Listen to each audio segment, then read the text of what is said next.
Further ado, I'd like to welcome a person that I have felt deeply fortunate to know, and I've actually told her this. When I first saw her speak, I said, I've been waiting for you since Sekou Touré passed away. And she has not only stepped into those giants of Kwame Nkrumah, Sekou Touré, and others of the independence movement, she has actually filled them so much so that we have to bring new shoes for the kind of presence that she has. I'd like to welcome Her Excellency Ambassador Chihombori Kao. As a Francophone, I have to be very careful how to pronounce that. Ambassador.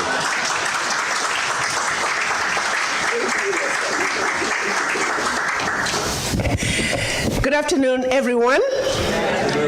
Welcome to your home, the Great Africa House right here in Georgetown, Washington, D.C.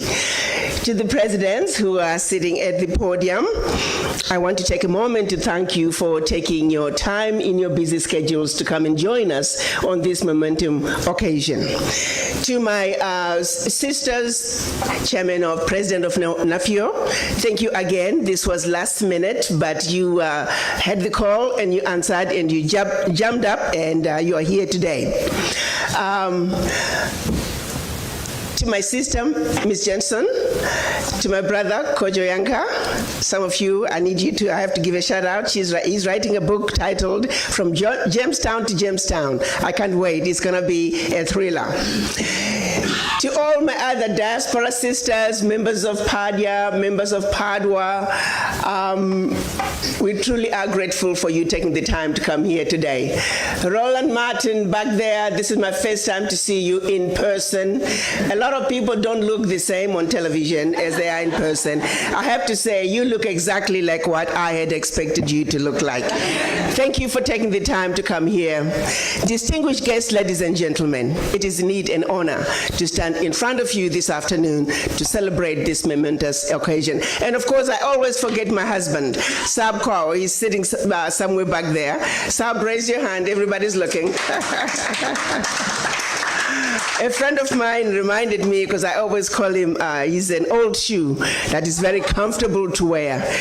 And so a friend of mine called this morning and said, so how is the old comfortable shoe? And I said, still very comfortable. Thank you all again. And my sister Remy, Chairman of PADWA, thank you again for also always being there, ready to step up and do your part as we come together to uplift our motherland. I took office 2.5 years ago as a dumb, ignorant family physician coming from Murfreesboro, Tennessee. I had no idea what I was going to be doing in Washington. As a matter of fact, I actually felt kind of funny and silly, thinking me, a medical doctor, can be a diplomat. But be it as it may, singularly, the one thing, I came here, by the way, with no plans of staying. I was coming here, top 6 months. After 6 months, look at my husband, honey, I tried, it didn't work out. Look at the chairman of the African Union who had appointed me. Thank you, Madam Zuma, it was great, but I could not do it. But 5th month into this position, one issue that kept coming to me and became very apparent was the disrespect for the African. I knew it existed, I just didn't understand the depth and the profoundness of it. And not only that, as I began to understand it even deeper, I began to also understand its economic implications when it comes to how we are perceived on the world stage, how this simple fact of simply disrespecting the African had serious implications and is at the root cause of why Africa is not able to move forward. And as I went and tried to understand and dig further to say, what is it about us as black people around the globe? Why is it that we are so disrespected no matter where you go? And I often say, was there a memo sent out to say wherever you go, if you are not a black person, you see a black person, you're automatically superior to them, and you have a right to disrespect them? This memo did not miss anybody. It went to non-black people, but here's the real shocker. It also went to us black people to say, accept that you are inferior.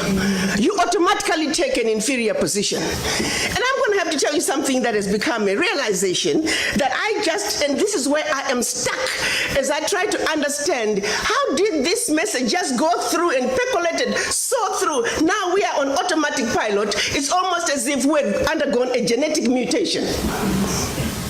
We don't even have to be told. We pass it on to our children. Have you ever wondered, of all the colors on earth, why were two colors chosen? Black color and white color. Follow me on this one. You take a white color, you associate it with Jesus Christ. You associate it with the angels. You associate it with purity and everything wonderful and everything desirable. And then you take a race that's not even white and you say you are white. Yes. And then you take another color. You associate it with the devil. You associate it with everything undesirable. I've never seen a bank robber wearing a white mask. All the villains on movies are black. Everything undesirable is black. And then you take another race that are not even black and say, you guys, you are black. Yeah. Now go at it. Speak, my sister. As we black mothers are trying to raise our children in our own homes, as much as we try to tell them that you're black and you're beautiful, guess what? The minute they step outside the door, the messages are completely different. A barrage of subliminal messages telling our children that that which you represent is horrible. How do we fight against that? How do I tell my granddaughter that you're black and beautiful, but the world tells her otherwise? The voices echoing her blackness as a symbol of everything undesirable are much, much louder than even we black mothers, we come together, we can never drown those subliminal messages. They were all by design. Let me take you to the beginning. Certainly for Africa, your continent. Because as we gather here today, as we try to strategize, as we try to create those linkages between those Africans away from the continent and the Africans on the continent, we must understand, how did we get here? And for Africa, it starts with that monumental decision when the colonizers, came together in Berlin in 1884. And let me say, prior to 1884, they were coming to Africa in a haphazard way. They had started with slavery. And then when they felt like they needed the slaves to stay on the continent, they say, oh, we no longer believe in slave trade. Let's stop it. No. It was really just another way of saying the labor is needed on the continent. Let's keep the monkeys on the continent so we can continue to exploit them.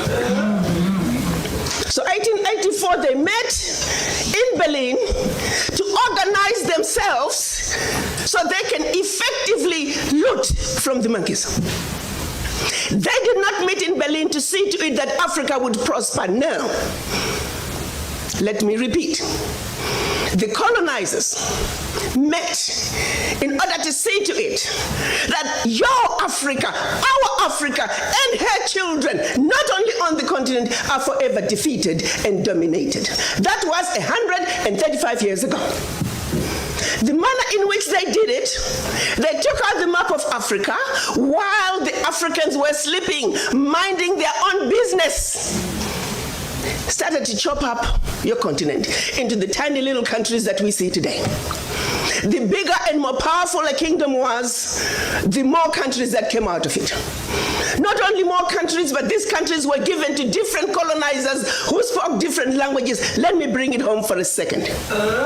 Pretend you're driving from Zambia, you're speaking English.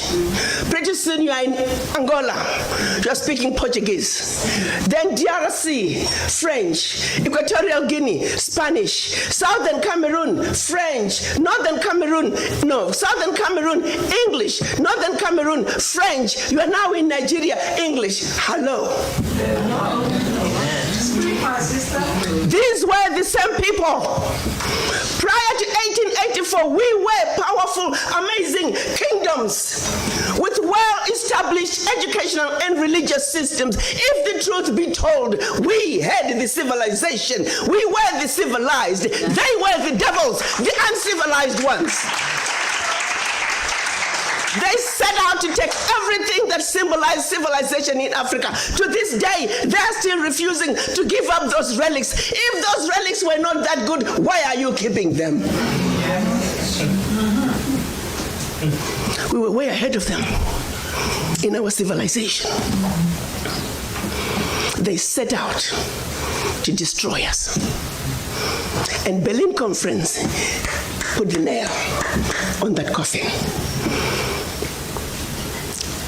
So they gave Djibouti the same sovereignty as the United States. They gave Burundi the same sovereignty as China. They gave Togo. You see, the EU realizes individual little countries, they can't survive on the world stage. So they came together as the European Union. Now picture this now. So they cut up this Africa into the tiny little countries, small economies that could never survive on their own, but gave them the same sovereignty as the big boys. So that way, when the little bitty countries go to the world stage for the purposes of development and discussing trade, they're wannabe boxers who are being thrown into the heavyweight boxing ring every day. How do you put China in the same boxing ring with Eswatini? Eswatini has 1.2 million people. China has 1.4 billion people. And you put them on the same stage and say, go at it, negotiate. Are you with me? Yes. This is insanity of the highest order. How have we allowed this carnage to go on? When Eswatini is thrown in the same boxing ring with China and Eswatini collapses before Eswatini even gets on the stage, the world says, well, Eswatini, what's wrong with you? Why can't you take care of your people? Well, China came in and said, Eswatini, give me all your gold or else. And if Eswatini does not agree, they just go on next door to Lesotho and give Lesotho an extra $1. And if Lesotho doesn't take it, they just jump on to Togo, Central African Republic. It was all by design. 1884. They did something else in addition to chopping us up. They also set out to make the African believe that everything African was bad and undesirable, and everything Western, particularly French and British, was more desirable. We call that the legacy of colonization. Prior to that, they had started long working on the slaves. Make them think everything about them, forget anything about Africa. Where you come from is a horrible place, diseased and dying people, constantly at war with themselves, uncivilized. Cut out any communications with them. You need to just know what we tell you. And we call that the legacy of slavery. So that's where you look at where we are today. 135 years later, a system that was put in place to see to it that Africa and her children are forever defeated, that Africa is forever exploited, remains in place today, alive and well. And we sit here and we ask ourselves, why isn't Africa moving forward?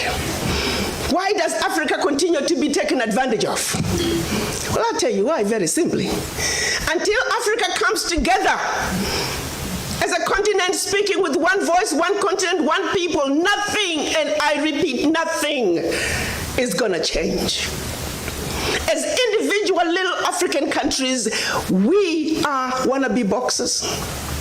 We will never make it fighting against the heavyweights. We must speak with one voice. Yes. And this is exactly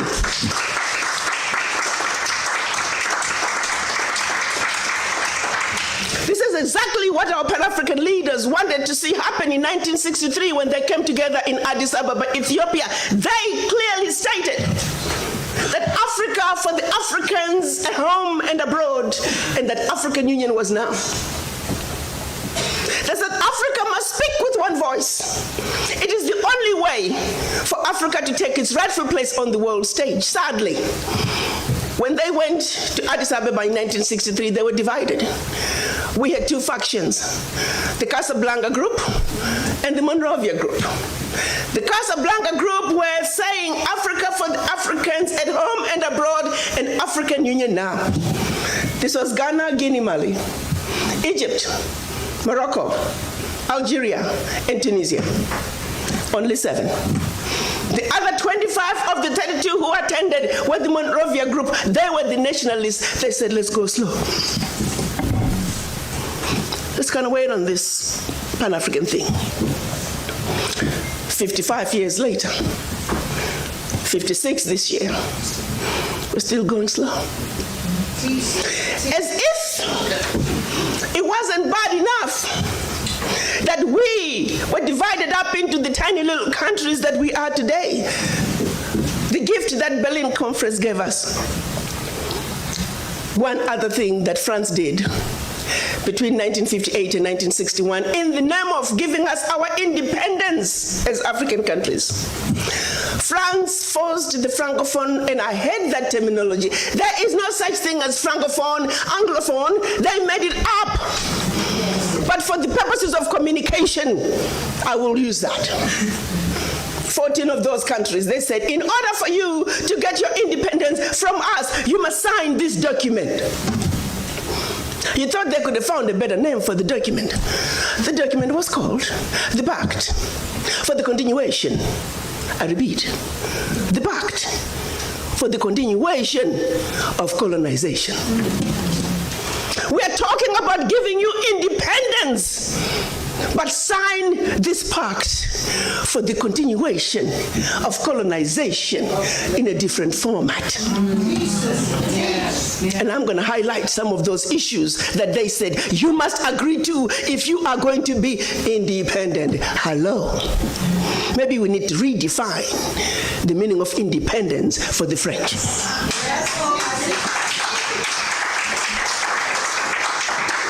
First, France said, you see, you monkeys, you don't know how to manage your money. We're going to demand that you deposit 85% of your bank reserves with the French Minister of Finance. Under the French Central Bank, under the control of the French Minister of Finance. France is then going to take your 85% bank deposits from each and every one of you. Deposit those funds in the French stock market under the French name. And you may or may not know the returns. Today, as we speak, the latest figures are saying for every 14 billion that France invests in the stock market from Africa, they are realizing upwards of 300 billion in return. Every year in, year out, because of these deposits from the African countries, France is taking out of Africa over $500 billion. Now figure it out. For every 14 billion, the returns on the investment are over 300 billion, and they are taking over 500 billion. So in actuality, France is taking out of Africa trillions of dollars year in and year out. From us poor people, Africans. Back to the pact. So should you want to access some of your money that you have deposited with France, you have to submit your country's financial returns. And if approved, you get to get it as a loan. You can only access up to 20% of your money year in, year out as a loan at commercial interest rates. Your own money. As if that was not enough. They said all your minerals discovered, yet to be discovered, all your oil discovered, yet to be discovered. France and French companies have the first right of refusal. If there's anything left over that the French companies do not want, your people might have. To this day. They said, you will only use the currency that we created for you because you're special Africans. We call it the CFA. There was the Central African CFA and the Western African CFA, same animal. And that France is the only one that can print it for you. 1958. Fast forward. They're still printing it for us. And if you start misbehaving, they just stop printing your money. And your country's in trouble. They also said your language of instruction shall be French, whether you like it or not. That France will have military presence in your country, that your military can only be trained by France, that you can only buy military equipment from France, that you cannot have any military alliance with your neighbor, and that in the event of war, your allegiance is only to France. And furthermore, because they have military presence in your country, they can invade you without notice should they feel that the interests of France in your country are being violated. Teach, sister, teach. Speak on, sister. Fast forward, 2019, nothing has changed. The same people who have the audacity to tell us that we are poor countries, they are taking trillions out of Africa every year. And what is the African doing? Like an obedient, programmed black man, we just give in. We know the facts, but we just do nothing about it. Now, you have to say some of the fears are real, because in France that has sold you inferior equipment to theirs, France that has trained your military to be inferior to their military, they are now in your country. They can invade you. They have the permission to do so. They can destabilize you. And then one might say, why is it that African leaders haven't done anything about this deplorable situation? Well, let me tell you, my brother and sister, they have tried. Documented to this day, 22 coups where leaders were assassinated. France had something to do with it. The first 7, when they decided they were pulling out of the CFA and that they're going to print their own money, they were assassinated. Every time an African leader has tried to do what's best for their country, they were assassinated. Majority of them aided by France. It's a known fact. And then others, they were just mercenaries who felt that when there was a natural resource discovered in one country, they wanted to create a coup. So while the country is thrown into a civil war, they're siphoning the natural resource. We know of one particular story that had we not known about it, it would have been, oh, there we go again, the Africans. In about 25 years ago, a group of young, rich white kids were having fun in Cape Town. They found out that there was oil in Equatorial Guinea that had just been discovered, and they wanted it. So they set out a plan to have a coup in Equatorial Guinea. So while the Guineans are busy fighting a civil war, they will be siphoning the oil. But they made one mistake. There were 2 planes. One was to leave South Africa, stop in Zimbabwe, pick up more ammunition on their way to hunt in Equatorial Guinea. Another plane was taking off in the Caribbean that had this puppet diaspora who was supposed to be the next president.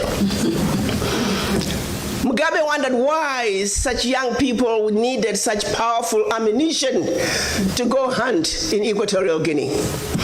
In doing his research further, he found out that this was a coup in the making. He allowed them to land in Zimbabwe. They loaded their plane, and just before takeoff, they were all arrested. The ringleader of that group was none other than the son of the former Prime Minister of the United Kingdom, Margaret Thatcher. She had to fly to Zimbabwe and paid handsomely to get her son out. The last one of those prisoners left Zimbabwe about 6-7 years ago. Had these young people succeeded, it would have been another coup. There you go, the Africans again. Such, my brothers and sisters, is the story of your Africa.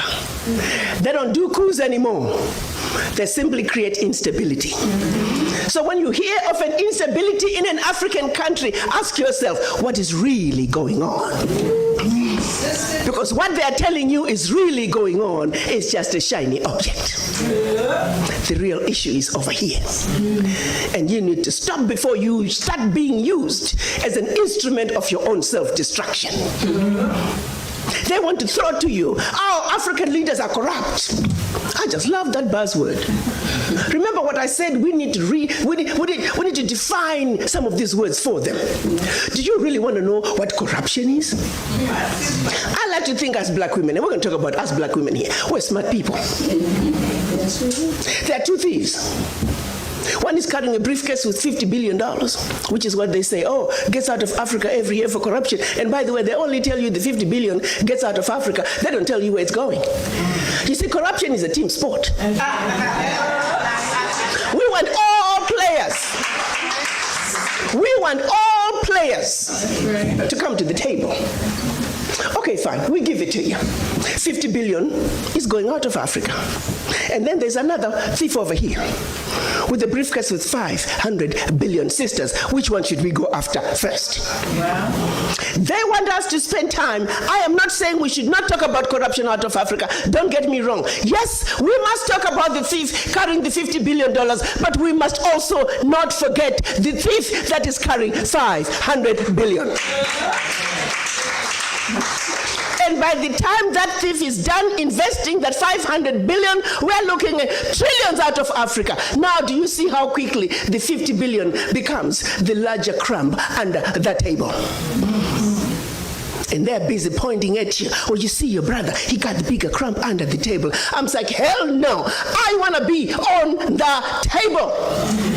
Don't get me stuck in the mud under the table when the real issues are on the table. We are not even on the table, my brothers and sisters, to tackle the issues that truly matter for our Africa. We must realize that. Let's refuse to fight over which brother got the bigger chunk under the table. That's right. We want to get on the table. That's right.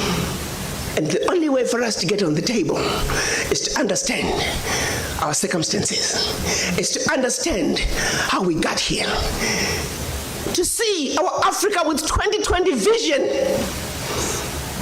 So we, the beautiful, intelligent, sophisticated, highly adaptable, and totally indestructible Africans can do what we need to do to move our Africa from the doldrums where we were left by the Berlin Conference, from the losing lane that we were left in by the Berlin Conference, into the right lane, where we can truly look at our issues and address them as Africans for Africa.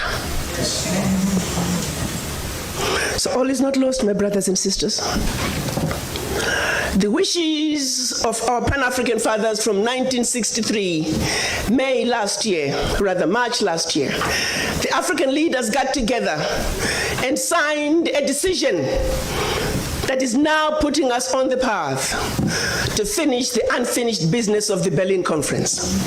They signed what we are now calling the African Continental Free Trade Area, where Africa is now going to negotiate as a bloc, as one continent, one Africa, one heart, one soul, one mind. Yes, sir.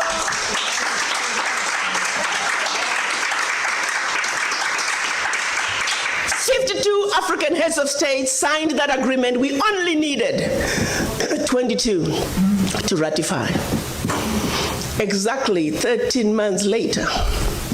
This is something that the colonizers were laughing at us. You Africans, you'll never put this through. This CFTA thing, you'll never get the ratifications. Years down the line, it's never going to happen. It's going to be a piece of paper in a drawer somewhere, because the reality is ratifications, my brothers and sisters, do take a long time. They take years. But guess what? 13 months. April this year, the 22nd ratification was deposited to the African Union. And 13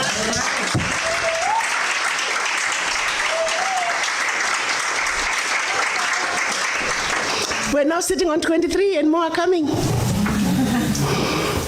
Because you know what? The sleeping giant is rising. The sleeping giant has found her teeth, and you recognize, let me underscore. The sleeping giant has found her teeth.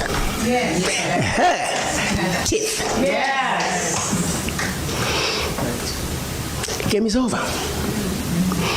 When I speak to businesses in this country, my mandate is to see to it that Africa and the United States are the best partners the world has ever seen.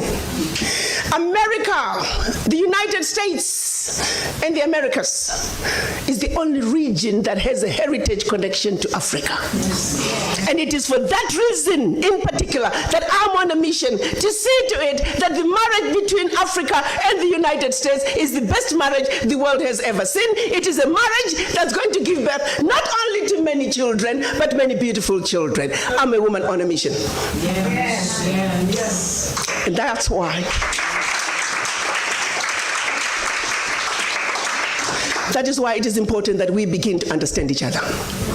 That the misconceptions, the misunderstandings, the Africans don't understand the Americans, and the Americans don't understand the Africans. Our Caucasian brothers and sisters come to the negotiating table on a high horse. To them I say, get off your high horse. And we come to the negotiating table feeling automatically inferior. I also say to all of us, you are just as good as anybody else. Get off that underground. You need to rise up somewhere in the middle. We must rise up, they must come down. And somewhere in the middle is where we are going to have the truly desired, meaningful conversations that are going to take us where we need to be. And this is why we are here today. Thank you. My son Kwame, I thank you for all the wonderful creating that bridge that's going to get us to the table with a clear mind, clear vision, understanding that when we understand each other, it is then and only then can the children of Africa take their beloved continent to its rightful place on the world stage, the place that we have vacated for far too long. But we are now saying enough is enough. We, the children of Africa, as a united front, we are going to come, join our hands, and sing the best melody the world has ever heard as we waltz our way to our motherland, not as 55 African countries, not as 1.27 billion brothers and sisters on the continent, not as over 400 million African diaspora around the globe, but children of one mother Africa. Let's give the world the best melody the world has ever heard. You see, birds sing not because they can, they sing because they have a song. As children of one mother Africa, we do have a song. Let's join hands. Let's give that world that beautiful song as we waltz our way across the Atlantic back to the motherland. I thank you.